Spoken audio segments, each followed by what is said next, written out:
Telangana MLC Teenmar Mallanna BC నినాదం MLC ఎన్నికల్లో బెడిసి కొట్టింది. నల్లగొండ, ఖమ్మం, వరంగల్ ఉపాధ్యాయ ఎమ్మెల్సీ స్థానంలో ఆయన బలపరిచిన ఇద్దరు అభ్యర్థులు ఓడిపోవడంతో కంగుతిన్నారు. బీసీని గెలిపించుకొని పెద్దల సభలో వెనుకబడిన తరగతుల వాయిస్ వినిపించడం ద్వారా భవిష్యత్తు రాజకీయాలను ప్రభావితం చేయాలనుకున్నారు. కానీ మల్లన్న వ్యూహానికి గట్టి ఎదురుదెబ్బే తగిలింది. బీసీలను ఏకం చేయాలనుకుంటున్న మల్లన్న ఫ్యూచర్ ప్లాన్స్ ఏంటి? బీసీ నినాదాన్ని బలంగా వినిపించేందుకు ఎంచుకున్న మార్గాలేంటి? What's the story.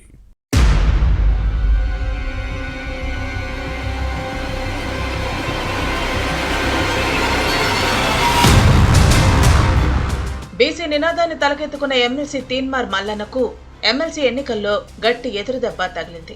ఈయన మద్దతు ఇచ్చి ప్రచారం చేసిన ఇతర అభ్యర్థులకు తెలంగాణ టీచర్స్ ఎమ్మెల్సీ ఎలక్షన్స్ లో పరాభవం తప్పలేదు. నల్గొండ, ఖమ్మం, వరంగల్ ఉపాధ్యాయ ఎమ్మెల్సీ ఎన్నికలో బీసీ నినాదం పనిచేయలేదు.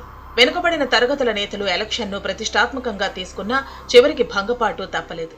ఈ నియోజకవర్గం నుంచి బీసీ నేతలు మాజీ ఎమ్మెల్సీ పూల రవీందర్ తో పాటు సుందర్రాజును బరిలోకి దింపారు మల్లన్న.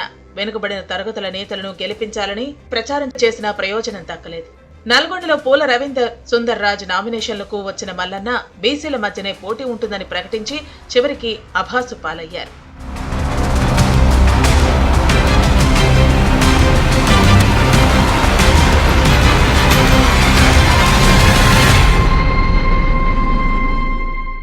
భవిష్యత్తులో బీసీలకు రాజ్యాధికారం రావాలంటే ఎమ్మెల్సీ ఎన్నికలు కీలకమని ప్రకటించారు మల్లన్న. సత్తా చాటాలని పిలుపునిచ్చారు. తెలంగాణ జనాభాలో బీసీలే ఎక్కువన్న వాదాన్ని వినిపించారు. మా ఓటు మేమే వేసుకుంటాం, ఇద్దరు బీసీ అభ్యర్థుల మధ్యనే పోటీ ఉంటుందన్నారు. కానీ మల్లన్న మద్దతు ఇచ్చిన పూల రవీందర్ తో పాటు సుందర్రాజ్ ఉపాధ్యాయ ఎమ్మెల్సీ ఎన్నికలో ఘోర పరాజయాన్ని మూటకట్టుకున్నారు. దీంతో మల్లన్న నినాదాన్ని బీసీలే పట్టించుకోలేదన్న విశ్లేషణలు ఉన్నాయి. పూల రవీందర్ 4వ స్థానంలో నిలవగా సుందర్రాజ్ 6th ప్లేస్ కు పరిమితమయ్యారు.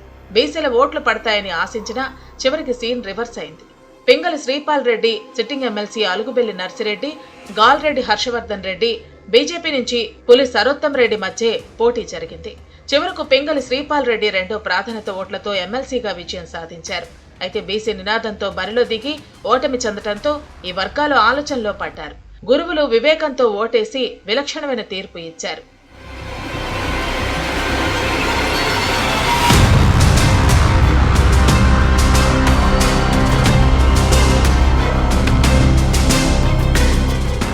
రాష్ట్రంలో కులగణన నేపథ్యంలో అత్యధిక సామాజిక వర్గంగా ఉన్న వెనుకబడిన తరగతులు ఏకం కావాల్సిన అంశంపై ఇటీవల బీసీ గర్జన పేరుతో బహిరంగ సభలు నిర్వహించారు మాస్ మల్లన్న. వీరికి అన్యాయం జరుగుతోందని గొంతు చించుకుని రెడ్డి సామాజిక వర్గం నాయకులపై తీవ్ర విమర్శలు చేశారు.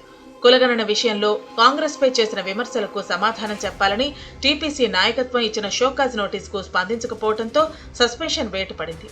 బీసీలను ఏకం చేయాలనుకున్న ఈయన వ్యూహానికి మైలేజ్ రావడం కంటే డ్యామేజీ ఎక్కువగా జరిగిందన్న విశ్లేషణలు ఉన్నాయి.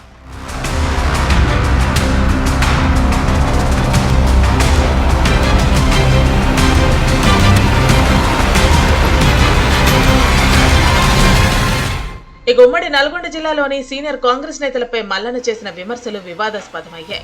చివరి ఓసీ ముఖ్యమంత్రి రేవంత్ రెడ్డేనని, తెలంగాణకు తర్వాత సీఎం బీసీఏనని పలుమార్లు తన స్వరాన్ని వినిపించారు ఈ ఎమ్మెల్సీ.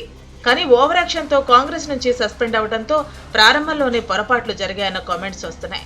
వెనుకబడిన తరగతుల అభ్యర్థుల ఓటమితో ఈ వర్గాల ఐక్యత ఏంటో తెలిసిందనే విమర్శలు వస్తున్నాయి. నల్గొండ, ఖమ్మం, వరంగల్ ఉపాధ్యాయ ఎమ్మెల్సీ ఎన్నికల్లో మల్లన్న మద్దతు ఇచ్చిన ఇద్దరు అభ్యర్థుల ఓటమి తర్వాత కూడా ఈయనలో మార్పు రాలేదు. తన నినాదం ఎందుకు పనిచేయలేదో ఆత్మ పరిశీలన చేసుకోవడానికి బదులు బీసీలకు రాజ్యాధికారం ఎందుకు రాదో చూస్తానని సవాల్ చేయడాన్ని కొందరు తప్పు పడుతున్నారు. మొత్తానికి బీసీలను ఐక్యం చేయాలనుకున్న సమయంలో నల్గొండ, ఖమ్మం, వరంగల్ ఉపాధ్యాయ ఎమ్మెల్సీ ఎన్నికల్లో వెనుకబడిన తరగతుల అభ్యర్థుల ఓటమి ఆ వర్గాలను ఒకంత ఆందోళనకు గురిచేసింది. మరి భవిష్యత్తులో మల్లన్న వాదం ఎలా ఉంటుందో చూడాలి.